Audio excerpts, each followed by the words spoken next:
नमस्कार साथियों, आशा और विश्वास है कि आप भी स्वस्थ होंगे, मस्त होंगे और अपनी तैयारी में मस्त व्यस्त होंगे। और इसी आशा और अपेक्षा के साथ कि आपका ये जो साल है, इस वर्ष आने वाली भर्ती में आप सभी का जो सपना है वो साकार हो। और इसी के साथ सीधे अपन चलते हैं, अपना जो अधूरा टॉपिक रह रहा है रस निष्पत्ति। जो अपन रस निष्पत्ति भरत मुनि का जो सूत्र है रस निष्पत्ति का, उस सूत्र के एक व्याख्याकार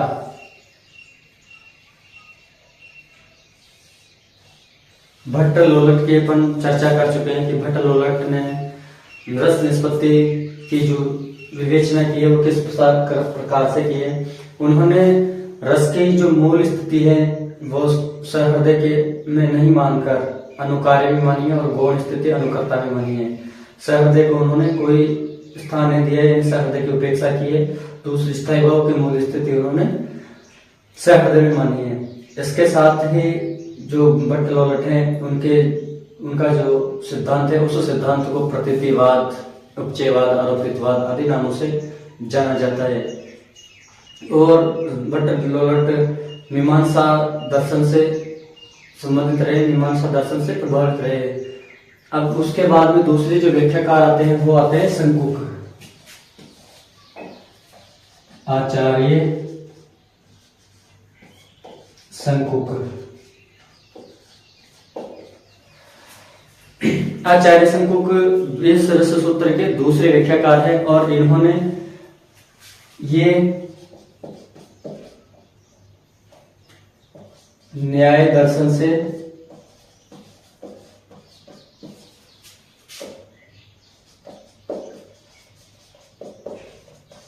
प्रभावित रहे हैं।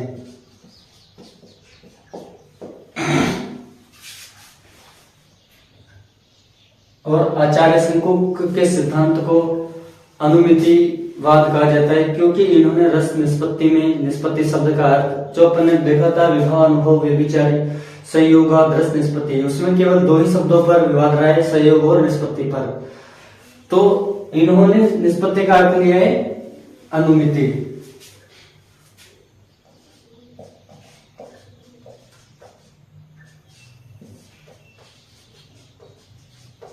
अनुमिति इसको अपन एक तरह से अनुमान मान सकते हैं। और इन्होंने कहा भी है कि जो सहृदय है वो नायक यानी अनुकार्य के जो कारण है, व्यवहार है, चरित्र है, उसके व्यवहार का जो अनुकर्ता के द्वारा जो नट नटिए अनुकरण किया जाता है या अभिनय किया जाता है, उसमें अभिनय अनुकार्य के भाव का आरोप अनुमान लगा करके, अनुमान या कल्पना करके रस की प्रतीति करता है। जैसे उन्होंने आरोप के अनुमान के स्थान पर आरोप करके भट्ट लोलट ने बताया था कि सहृदय केवल जो अनुकर्ता है, अनुकर्ता के द्वारा अनुकार्य के व्यवहार में आरोप करके रस की प्रतीति करता है। वैसे ये मानते कि केवल अनुमान करके और रस की प्रतीति करता है सहृदय। तो निष्पत्ति का होता है इन्होंने अनुमिति। और संयोग का संबंध होता है संयोग संबंध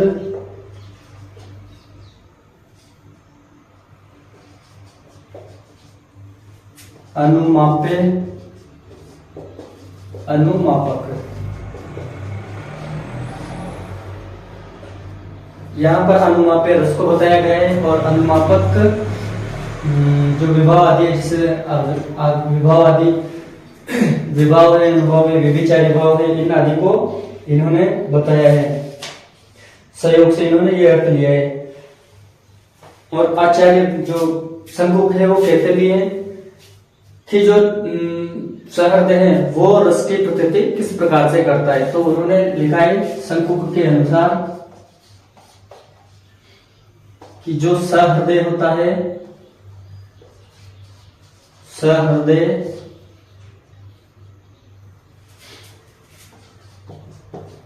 अनुकर्ता में अनुकार्य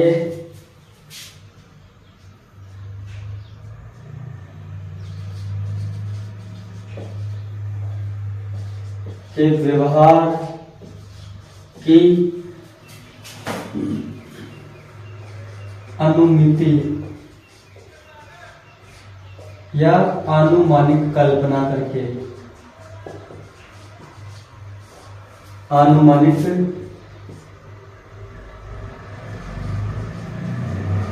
कल्पना करके रस की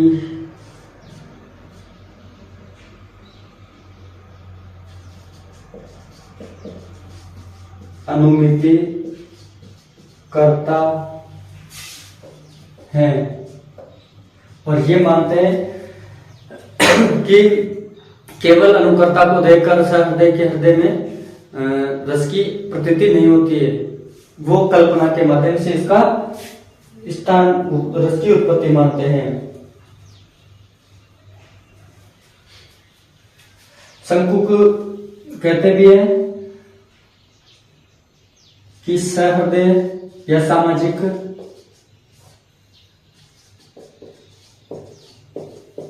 अनुकर्ता को देखकर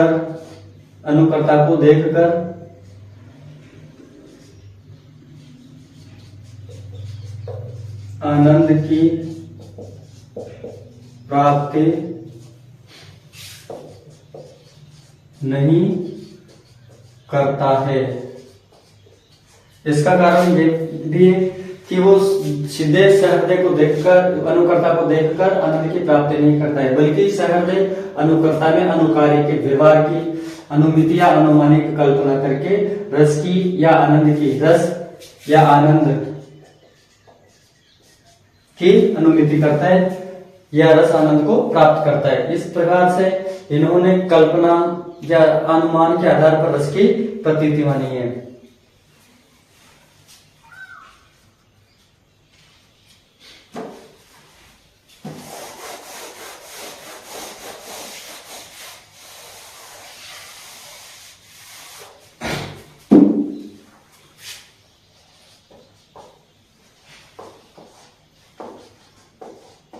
इनका सिद्धांत, इन्होंने अपने सिद्धांत को चित्र तुरंग न्याय के माध्यम से स्पष्ट किया है। इनका सिद्धांत, इनके सिद्धांत को चित्र तुरंग न्याय के द्वारा समझा जाता है।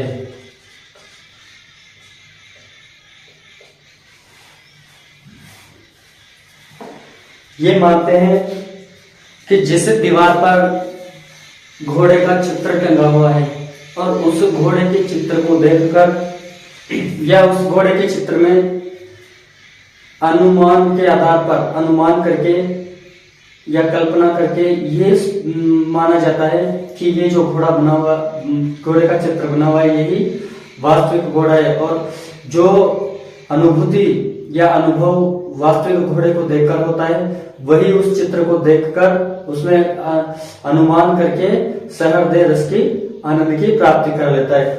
इस प्रकार से इनका ये मानना है।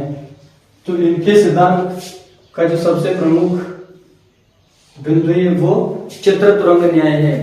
सीधे सीधे परीक्षा में पूछा जाता है कि चित्र तुरंग न्याय सिद्धांत किससे संबंधित है, किस आचार्य से संबंधित है। चारों के नाम दे दिए जाते हैं। तो सबसे ज्यादा अगर बार क्वेश्चन पूछा गया है तो वो यही क्वेश्चन पूछा गया है कि चित्र तुरंग न्याय किसके द्वारा दिया गया है या किस आचार्य से संबंधित है। तो ये बात आपको अच्छी तरह से याद रखनी है।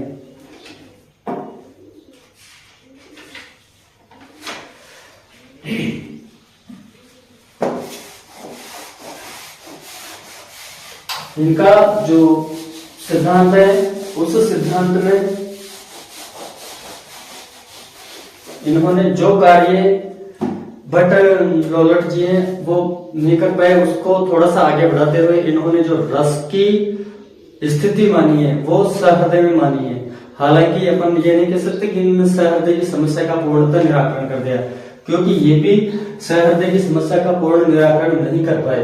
इसका सबसे बड़ा जो कारण है कि इन्होंने जो रस की निष्पत्ति मानी है या रस की जो स्थिति मानी है, वो रस की स्थिति जो सहृदय है उसमें गौणतः मानी है, मुख्यतः नहीं मानी है। मुख्यतः तो इन्होंने भी रस की स्थिति अनुकर्ता में ही मानी है।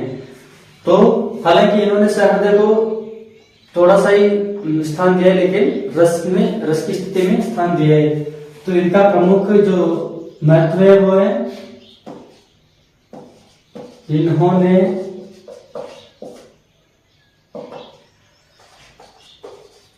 सहृदय को रस स्थिति में स्थान दिया है, और स्थान दिया है किससे स्थान दिया है?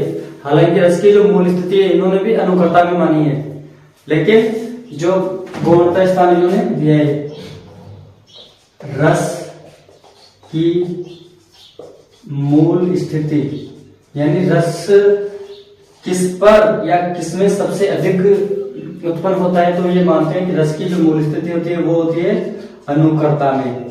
और अनुकर्ता आप समझ गए होंगे, नट नटी आदि नायके।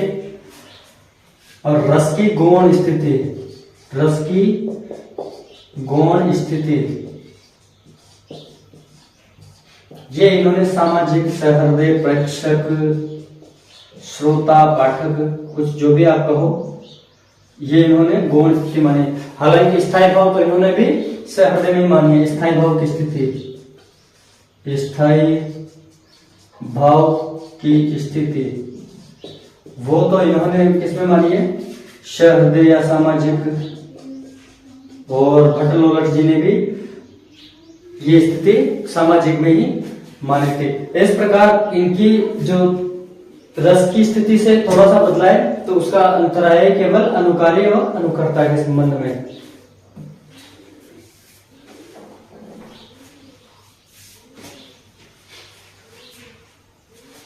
इनको उतार लो।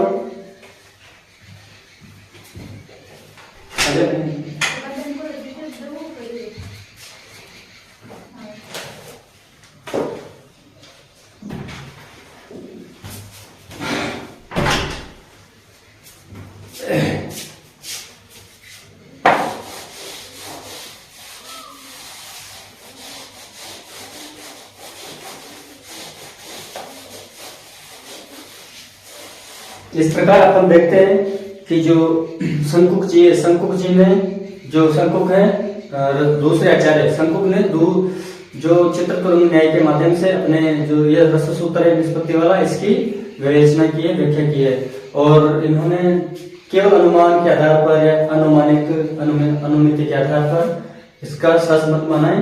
और अनुमापे अनुमापक जो भाव संबंध है उसके द्वारा रस सिद्धांत की विवेचना की है।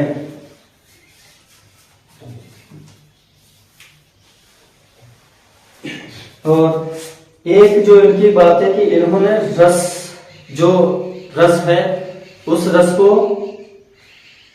लौकिक न मानकर रस की सत्ता को कैसा माना है? अलौकिक माना है। शंकुक मानते हैं कि रस की जो प्रतीति होती है वो लौकिक नहीं होती है, वह रस की जो प्रतीति या रस की जो अनुभूति होती है वह अलौकिक स्तर पर होती है। इनके अनुसार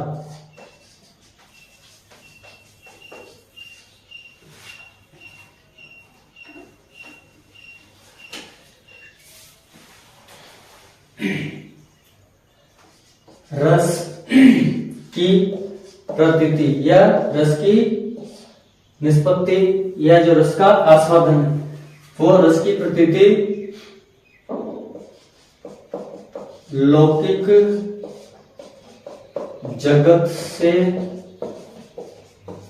परे होकर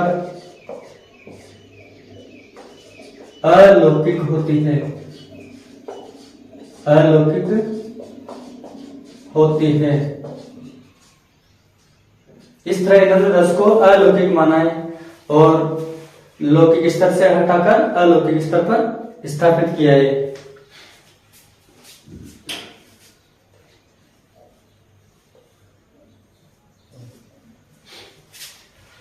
इनके जो एक व्याख्याकार या जो बात के आचार्य रहे महिम भट्ट, उन्होंने इनका जो सिद्धांत है अनुमितिवाद उसका पूर्ण समर्थन किया है। बाद के आचार्य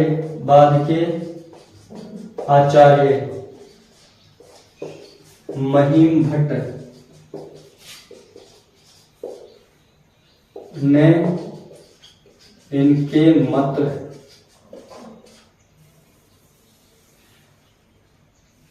अनुमितिवाद, इनका मत क्या कहलाता है?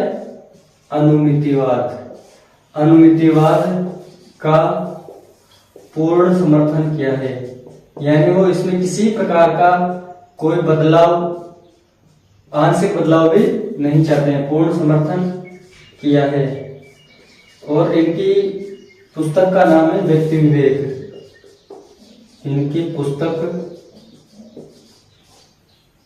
महिम भट्ट की पुस्तक है व्यक्ति विवेक।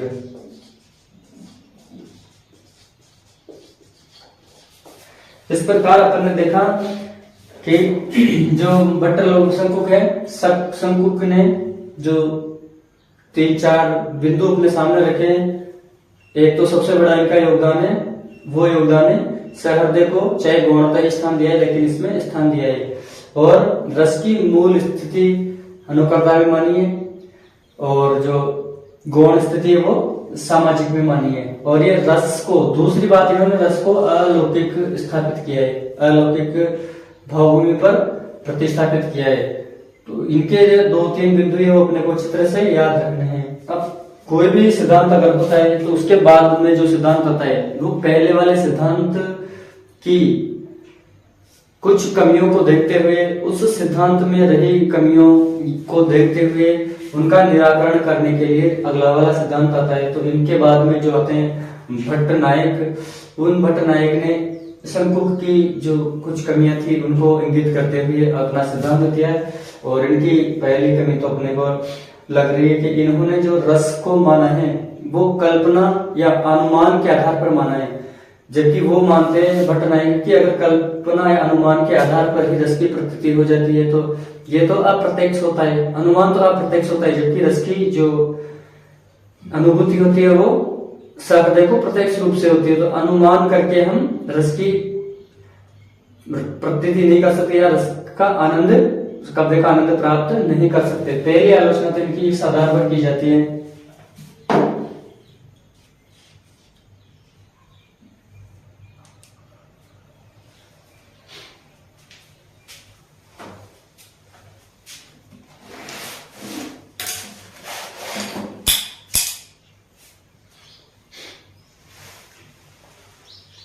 थोड़ी सेट डाल लेता हूं मैं।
इस सिद्धांत की कुछ सीमाएं अपन लिखते हैं। सीमाएं या आलोचनाएं या कमियां, जो भी आप कहो, और कुछ कमियों के कारण ही दूसरा सिद्धांत आता है। तो इनके सिद्धांत की पहली कमी तो वही है जो भट्ट के में थी उत्पत्तिवाद में, कि उन्होंने सहृदय को बिल्कुल स्थान नहीं दिया था। हालांकि इन्होंने स्थान दिया लेकिन उतना स्थान नहीं दिया जितना उसको मिलना चाहिए था। सहृदय को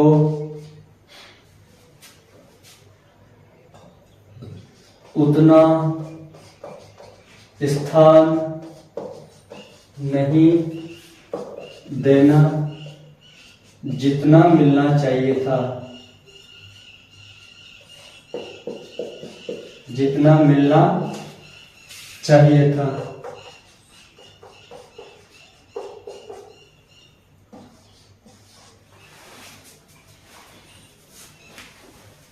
और दूसरे ये बताते हैं कि कल्पना या अनुमान के आधार पर कि रस की जो रस का अपने को आनंद मिलता है वो आनंद अनुमति के आधार पर मिलता है, जबकि वो कहते हैं कि जब रस की अनुमति के आधार पर आनंद मिलता है तो अनुमति या अनुमान तो अप्रत्यक्ष होता है, जबकि रस की जो प्रतीति होती है वो अपने को देखकर प्रत्यक्ष रूप से होती है। इस प्रकार दूसरा इनका है कि अनुमान से उत्पन्न ज्ञान, अनुमान से उत्पन्न ज्ञान अप्रत्यक्ष होता है।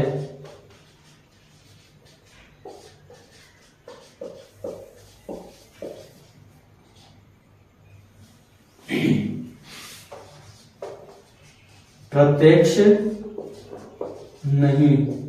और रस की जो हृदय में सहृदय के हृदय में रस की जो उत्पत्ति होती है वो प्रत्यक्ष देखकर ही रस की उत्पत्ति होती है। ऐसा नहीं कि आप प्रत्यक्ष रूप से ही उसका भोग कर सकते हो। तो ये दोनों इसकी इनकी कमियां रही है।